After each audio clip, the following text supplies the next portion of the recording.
Alright guys, and welcome back to the Saints View, the channel for Southampton content for our match preview ahead of the big game up in Newcastle on Saturday for the 5:30 kickoff on BT. Yes, that is right, our longest away trip of the season is a 5:30 kickoff. I mean, you can't write this stuff, can you? But I think the less said about TV scheduling, the better. It means that I'm going to be spending the weekend up in the Toon, watching the Sunderland game first on the Friday night, big game for the League One playoffs against Doncaster, and then going to watch Southampton trump Newcastle 5-0 at St. James's on the Saturday. So, pretty good Easter weekend it seems. But obviously, in all seriousness, I think it'll be a good game on Saturday. One that I'm not really fearing anymore, and I don't think it's going to be as big as obviously BT intended it to be when they picked it for TV a couple months ago, because it did look like it could be a big relegation scrap. But luckily, Southampton and Newcastle as well, I like Newcastle, big club, deserve to be in the Premier League. Both of them have pulled their fingers out and got enough points really to stay up, it seems now. After the win against Wolves on Saturday, which we'll go into in a minute, and we've got an 8-point gap between ourselves and Cardiff. But I'm filming this before the Brighton-Cardiff game, so we'll see what happens with that. I mean, that was the game against Swansea for us. That, like, I think the winner of that stays up. Honestly, I do.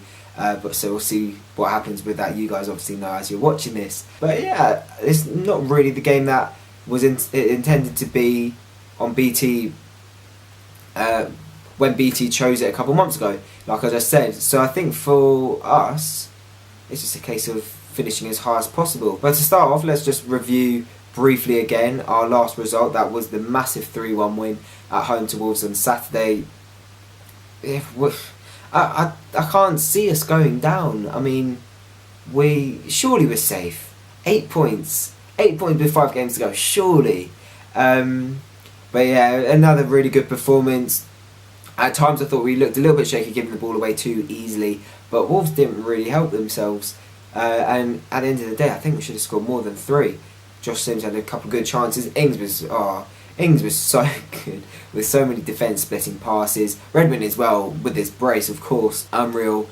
And it's got to a point now where I don't fear really any team besides the top 6. Obviously Wolves at the moment are the best of the rest, but yeah, like I just said, there's no one I fear, and especially I don't fear Newcastle. I think we look at that one, and we've got the game in hand in Newcastle with a 2-point gap between both of us. So if we win on Saturday, we overtake them. And someone made a really good point the other day that every place in the league is £2 million.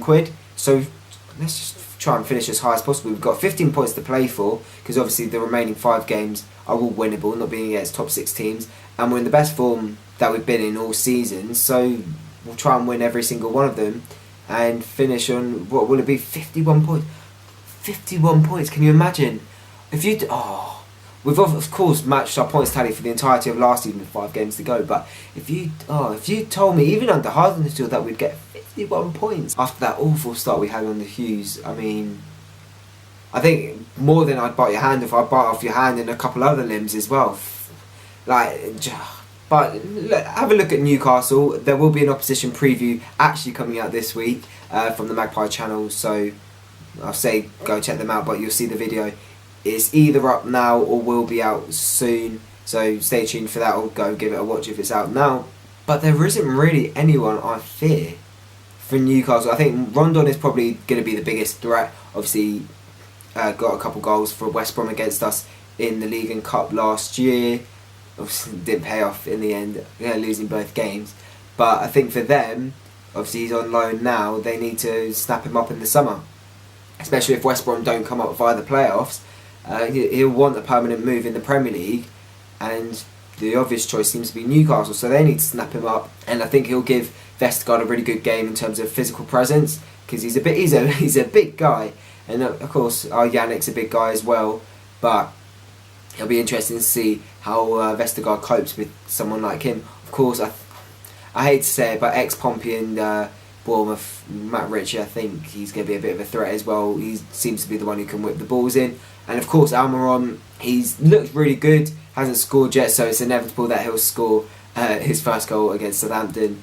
But I've been quite impressed with what he's produced so far, especially coming from the MLS. I think it was quite a shrewd signing even with the amount they spent for him. I think it was around 20 million quid, wasn't it? But if they've got these players, but I don't fear any of them. I don't really think that they'll threaten us that much, only because of the cavalry we've got at our disposal to sort of produce goals on Saturday. I think now that we've got Ings fit and contributing to goals is a massive boost. Redmond's going to be really in the best form of his season so far, maybe even his Premier League career, because I don't think he's had a better season in terms of goal involvement than this one.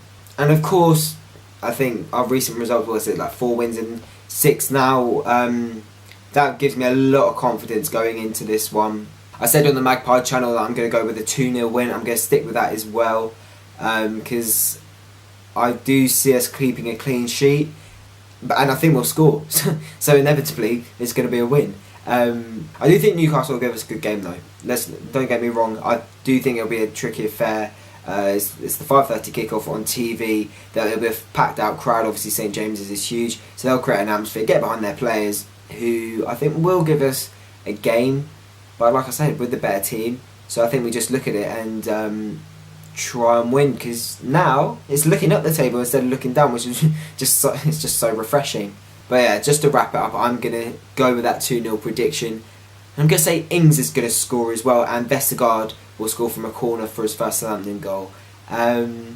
Very bold prediction in terms of Vestergaard scoring, but I think Ings needs a goal, especially now he's come back and he's had a couple games since his injury. I wanted to say his last goal was the penalty at Huddersfield, which seems ages ago, so he needs to get on the score sheet. I know he's getting assists, but obviously goals are generally more credited than assists. So thank you very much for watching, guys. Do drop the video a like if you have enjoyed it, and let us know your score predictions in the comment section below. And of course, if you haven't subscribed yet, please do. We're closing on 300 subscribers. Yes, it's not a big milestone, but it's still a milestone, and we want to get to as many subscribers as we can by the end of the season. So if your subscribe box is still red, make it white. But once again, thank you very much for watching.